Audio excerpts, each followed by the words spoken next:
Breaking ന്യൂസിലേക്ക്. കർണാടകയിലെ ചിക്കമംഗളൂരുവിൽ വിനോദയാത്രയ്ക്കിടെ മരിച്ച ശ്രീനന്ദയ്ക്ക് നാട് വിട നൽകുകയാണ്. രാവിലെയാണ് ശ്രീനന്ദയുടെ മൃതദേഹം പാലക്കാട് കടമ്പഴിപ്പുറത്തെ വീട്ടിലെത്തിച്ചത്. ഉച്ചവരെ വീട്ടിൽ പൊതുദർശനമുണ്ടാകും.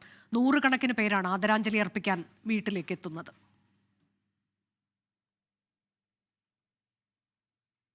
ഹൈസ്കൂളിൽ PTA കമ്മിറ്റിയിലുള്ള സമയത്ത് കുട്ടി ഡാൻസിലൊക്കെ ഉണ്ടായിരുന്നു. എല്ലാതിനും നല്ല കഴിവുള്ളൊരു കുട്ടിയായിരുന്നു. നല്ല സ്മാർട്ടായ കുട്ടിയാണ്. സംഭവിച്ചതെന്നുള്ളത് ദുരൂഹത തന്നെയാണ്. എന്തായാലും നല്ല കുട്ടിയായിരുന്നു, നല്ല പഠിക്കുന്ന കുട്ടിയാണ്, നല്ല എല്ലാത്തിനും ഏബിളായിരുന്നു. പൊതുദർശനത്തിന് ശേഷം തിരുവില്വാമല ഐവർമഠം ശ്മശാനത്തിലാണ് സംസ്കാരം. കാണാതായപ്പോഴും ഞങ്ങൾക്കൊന്ന് 3-4 ദിവസം ഉറങ്ങാൻ കഴിഞ്ഞിട്ടുണ്ടായില്ല. എങ്ങനെയെങ്കിലും കിട്ടണമെന്നായിരുന്നു. കിട്ടിയത് ഈ ഒരു അവസ്ഥയിലാണ്.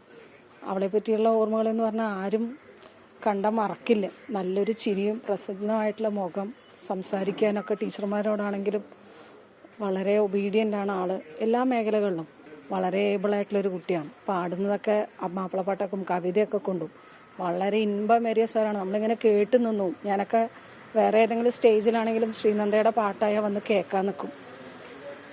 വിശ്വസിക്കാൻ കഴിയില്ല. ഭയങ്കര ഒരു പ്രയാസം. പഠിക്കാനും ഇടിക്കണം. ഞങ്ങൾ A+ മധുരമായിട്ട് വീട്ടിലേക്ക് വരാട്ടോ എന്ന് പറഞ്ഞിട്ടാണ് ലാസ്റ്റ് ദിവസം യാത്രയാക്കിയത്. ശ്രീനന്ദയുടെ അധ്യാപികയുടെ പ്രതികരണമാണ് കണ്ടത്.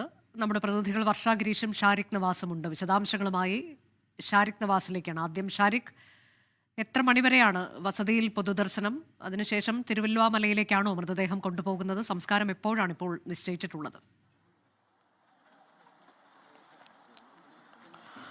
അനുജ, ഇപ്പോൾ ചടങ്ങുകൾ ആരംഭിച്ചു കഴിഞ്ഞു. ഇപ്പോൾ 12:30 ചടങ്ങുകൾ ആരംഭിച്ചു. ഇനി ഇപ്പോൾ ഒരു മണിക്ക് ഇവിടെ നിന്ന് വീട്ടിൽ നിന്ന് മൃതദേഹം ഇവിടെ തിരുവില്ലാമല ഐവർമഠം ശ്മശാനത്തിലേക്ക് കൊണ്ടുപോകും. പൊതുശ്മശാനത്തിലേക്ക് കൊണ്ടുപോകും. അവിടെ വെച്ചാണ് സംസ്കാര ചടങ്ങുകളും മൃതദേഹം സംസ്കരിക്കുക ഐവർമഠത്തിൽ വെച്ചാണ്.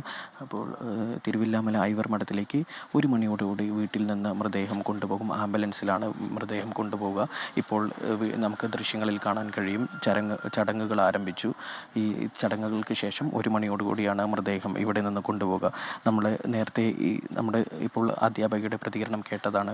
അതായത് വളരെ പഠിക്കാൻ മിടുക്കിയായ, അതുമാത്രമല്ല ഈ പ്രവൃത്തി പരിചയമേളയിലും ശ്രീനന്ദ വളരെ മികച്ച പ്രകടനമാണ് ഇതുവരെ കാഴ്ചവെച്ചിട്ടുള്ളത്. മാത്രവുമല്ല പാടാനും ശ്രീനന്ദ വളരെ നന്നായി പാടുകയും ചെയ്യുന്ന ഒരു കുട്ടിയാണ്. മാപ്പിളപ്പാട്ടും കവിതയും എല്ലാം ചൊല്ലുന്നത് കേട്ടാൽ അധ്യാപകരെല്ലാം അവിടെ എത്തിച്ചേരുമെന്നാണ് നേരത്തെ പ്രതികരിച്ച അധ്യാപിക പറഞ്ഞത്. അതുപോലെ തന്നെ കായിക അധ്യാപകനും പ്രതികരിച്ചിരുന്നു.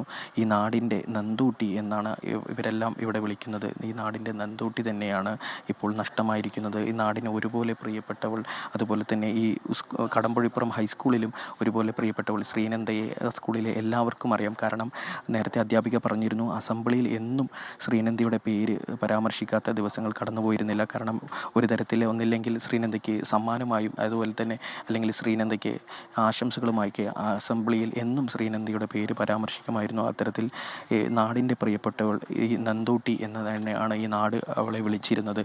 14-കാരിയായ ശ്രീനന്ദയുടെ മൃതദേഹമാണ് ഇപ്പോൾ സംസ്കാരത്തിനായി വീട്ടിൽ നിന്ന് 1 മണിയോടുകൂടി കൊണ്ടുപോകുന്നത്.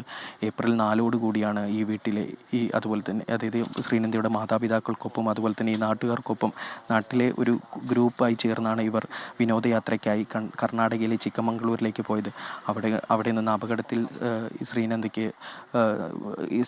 അപകടത്തിൽപ്പെട്ട് താഴേക്ക് വീഴുകയായിരുന്നു എന്നാണ് ഇപ്പോൾ പ്രാഥമിക നിഗമനം. അത്തരത്തിലാണ് പോലീസും അവിടെ നിന്ന് അറിയിച്ചിട്ടുള്ളത്. ആ വീഴ്ചയിലുണ്ടായ തലയ്ക്കേറ്റ ആഘാതമാണ് ശ്രീനന്ദയുടെ മരണകാരണമെന്ന് പ്രാഥമിക പോസ്റ്റ്മോർട്ടം റിപ്പോർട്ടിൽ ഡോക്ടർമാർ പറയുകയുണ്ടായി.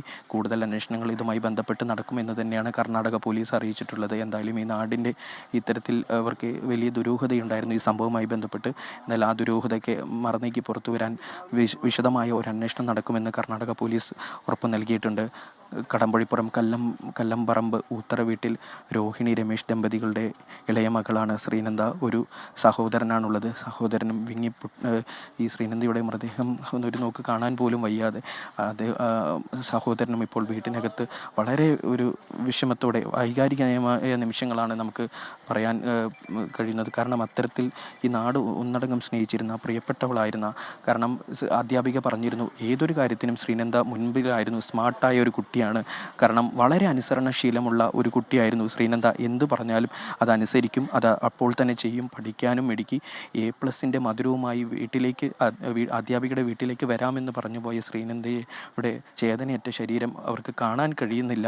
അവളുടെ ചിരിച്ച മുഖമാണ് മനസ്സിലുള്ളത്. അവർ മൃതദേഹം കാണാൻ പോലും വയ്യാതെ തിരിച്ചു പോവുകയാണ് ഉണ്ടായത്. കാരണം അവർക്ക് ശ്രീനന്ദയുടെ ഒരു ചിരിച്ച മുഖം മനസ്സിലുണ്ട്. അതെന്നും മായാതെ തന്നെ നിൽക്കും എന്ന് തന്നെയാണ് പറയുന്നത്. കാരണം ശ്രീനന്ദയെ പഠിപ്പിച്ച ചെറിയ ക്ലാസ്സുകളിൽ ശ്രീനന്ദയെ പഠിപ്പിച്ച അധ്യാപകർ പോലും ഇവിടെ എത്തിച്ചേർന്നു. അതുപോലെ തന്നെ സഹപാഠികൾ, നാട്ടുകാർ, ഈ കടമ്പഴിപ്പുറം ഗ്രാമത്തിലെ എല്ലാ ആളുകളും ഒന്നടങ്കം ഈ വീട്ടിലേക്ക് ഇപ്പോഴും ഒഴുകിയെത്തുകയാണ് ശ്രീനന്ദയെ കാണാൻ, അവസാനമായി ഒരു നോക്ക് കാണാനും ആദരാഞ്ജലികൾ അർപ്പിക്കാനും ഈ നാട്ടുകാർ ഇവിടെ തടിച്ചു കൂടിയിരിക്കുകയാണ്. നാട്ടിലെ ജനപ്രതിനിധികളും ഉൾപ്പെടെയുള്ള എല്ലാ രാഷ്ട്രീയ പാർട്ടി പ്രതിനിധികൾ ഉൾപ്പെടെ ഇവിടെ എത്തിച്ചേർന്നുണ്ട്. അത്തരത്തിൽ വലിയൊരു ജനക്കൂട്ടം തന്നെയാണ് ഈ കടമ്പഴിപ്പുറം ഉത്തറ വീട്ടിന് മുന്നിൽ ഇപ്പോൾ കാണാൻ കഴിയുന്നത്. ചടങ്ങുകൾ ആരംഭിച്ചു. എന്തായാലും 1 മണിയോടുകൂടി ഇവിടെ നിന്ന് മൃതദേഹം സംസ്കരിക്കുന്നതിനായി തിരുവില്ലാമല ഐവർ മഠം ശ്മശാനത്തിലേക്ക് കൊണ്ടുപോകും.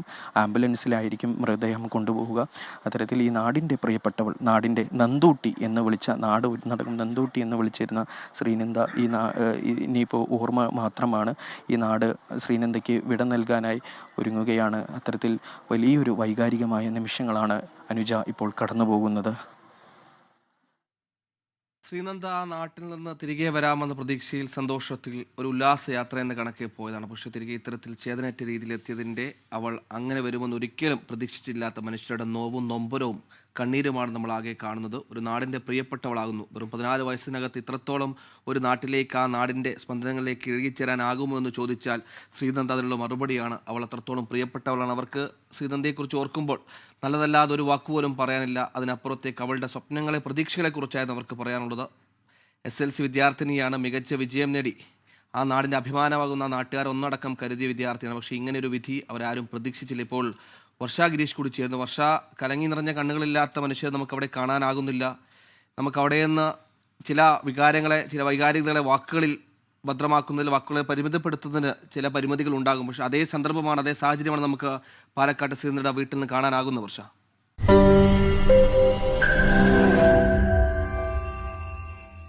ലോകത്തെവിടെയായാലും ഏത് സമയത്തും 24 വാർത്തകളും ഓഗ്മെന്റഡ് റിയാലിറ്റി പാക്കേജുകളും എക്സ്പ്ലെയിനറുകളും വിശദമായി കാണാൻ ഞങ്ങളുടെ യൂട്യൂബ് ചാനൽ നിങ്ങൾക്ക് സബ്സ്ക്രൈബ് ചെയ്യാം.